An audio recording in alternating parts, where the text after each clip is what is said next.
There's a pioneering effort to replace the risks associated with in-orbit manufacturing of drugs that's about to touch down in South Australia after a second round of production in orbit. Wendy Shimata, Varda Space Industries VP of Autonomous Systems, is beaming in to take us on a deep dive. 21 years online.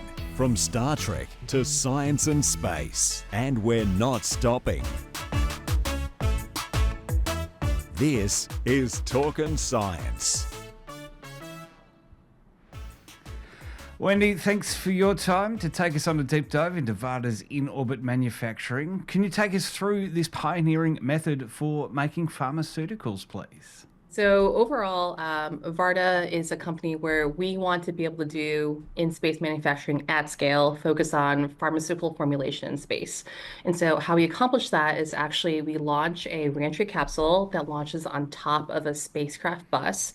The bus offers full spacecraft capabilities from propulsion, power, solar arrays, all the guidance and control to be able to maneuver the vehicle. And then we launch on a Falcon rocket, go into space, do our manufacturing event, and then several weeks to months later, actually return the reentry capsule portion and recover it on Earth with our newly formed pharmaceuticals.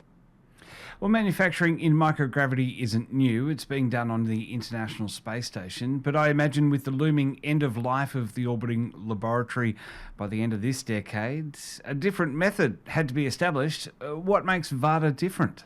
For Varda, I think there's two main things that set us a little bit apart from the ISS-based human-rated research. So the first is that all of our manufacturing is actually completely autonomous.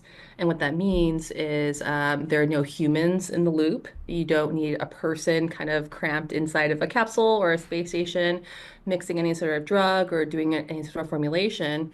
We actually make a very complex set of electromechanical fixtures and machines and motors and valves to be able to do all that for us. And so while we do have operators and mission control on the ground that initiate these sequences, there are no people involved in space doing it, which is great for a couple of reasons in terms of spacecraft autonomy as well as exposure to drugs and potential dangers there.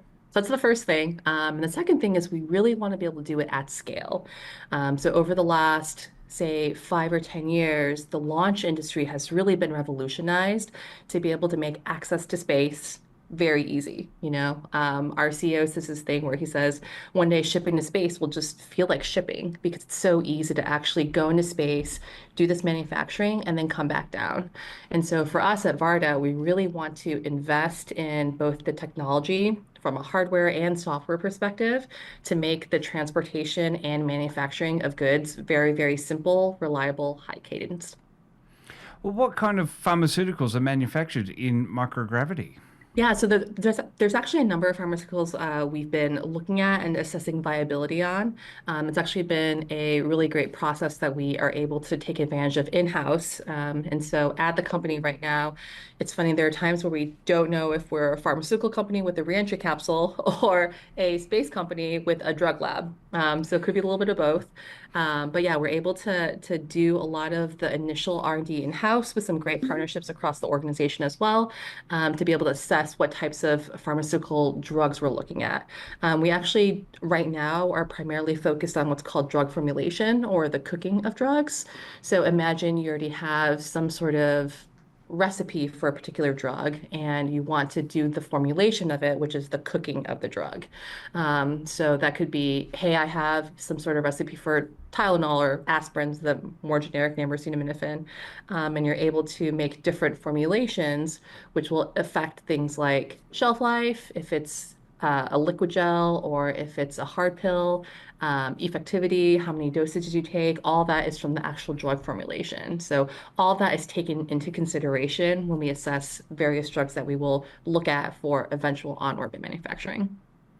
What makes the microgravity environment better for drug manufacture than here on Earth? So microgravity is really interesting for a couple of reasons. The first one is the convective properties of the actual drugs are different. So because in the absence of gravity, the thermal properties of the actual drug formulation are able to effectively go through a different process than you would here on Earth. And unless we're able to find a anti-gravity switch on Earth, right now actually going into space is our best way to take advantage of those properties.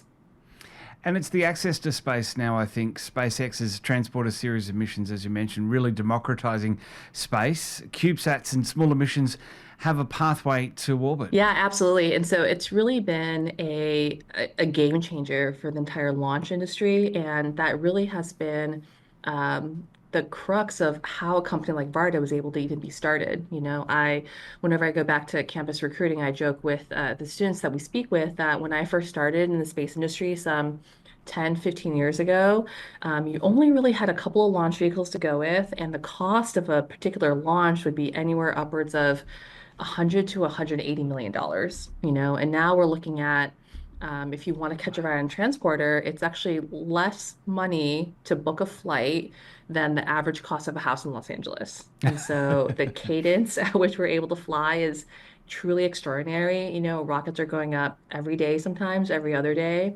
And the reusability of rockets have really opened up the cadence of what we're able to do. And so, as a company, Varda is really hoping to take advantage of that, where we drive the actual market and demand for access to space as well. So it becomes this whole full circle when it comes to economic growth, economic demand, and just the viability of a low Earth orbit economy. So either the cost to get into orbit has gotten much, much cheaper, or the price of a house in Los Angeles has gotten astronomically more expensive. I would say both are probably true, but the first is doing well for us here at Varda. Yeah. Well, making them in orbit for us humans obviously means making those drugs in orbit for us humans. Obviously means they have to come back to Earth to be of any use. W1 landed in Utah last year. Now W2's heading to South Australia. What makes the Kaniba test range the best place to land them? Yeah, I think we found a really great partnership with Southern Launch and our Australian partners at KTR.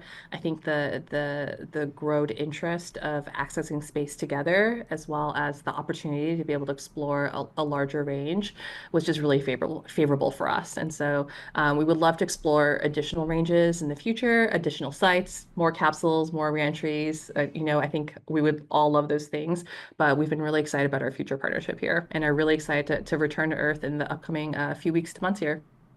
Yeah, looking forward to that. Now, as you say, the W2 mission coming back in the next few weeks is going to be Australia's first commercial space re-entry.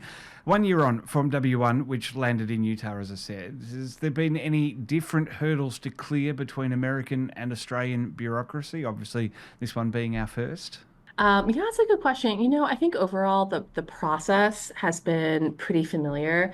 A lot of the space regulation, I would say, is pretty similar across Australia and through the FAA agencies that we partner with in the United States. Probably the biggest thing for us is honestly being used to the different accents.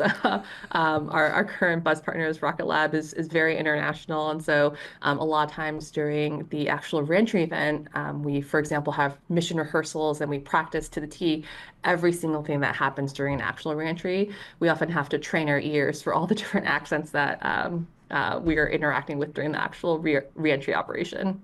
Yeah, that plus the time difference. Yeah.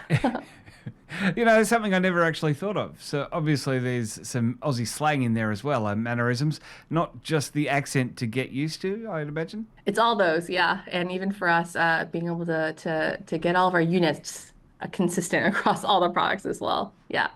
And so it's been really fun though. They've been a great range to work with, and all of our partners have been really fantastic to partner with for this mission. That's awesome. Well, how soon will we see W2 land back to Earth? We're still going through, as you can imagine, the entire reentry operation is a very multifaceted dance amongst many, many agencies across Australia, as well as the United States, our company, as well as our spacecraft partners. And so we're still in the process of coordinating all those details and all the actions that have to happen right before the reentry event. But we're aiming for the next few weeks or so. Excellent. Well, the countdown is on then. How much material will be landing back to Earth? Are we talking hand luggage, check bags, or a freight item? I would say the actual drugs you could take in the carry-on if you want to, and then all of the core avionics we're bringing back is probably a hand luggage. Yeah. In total, we also do have 3 government partnership payloads that we're also carrying back. But overall, the reentry capsule is actually not very large. I tried to hug it once, and I can get most of my arms around it. It's about 90 kilograms in total, so not a very large vehicle at all. Awesome. Well, Wendy, thanks for your time on today's Talkin' Science. Looking forward to seeing W2 land back to Earth here in South Australia. Yeah, thank you so much. Really nice talking, Matt. Well, I'll be back with more Talkin' Science Daily Bites in YouTube Shorts on TikTok, Facebook, Instagram, and LinkedIn. Find us, like, follow, and subscribe. Become a member too to get early access to our Monday deep dives. It's all part of our 2025 commitment to bringing you science and space news and views with an Aussie flair.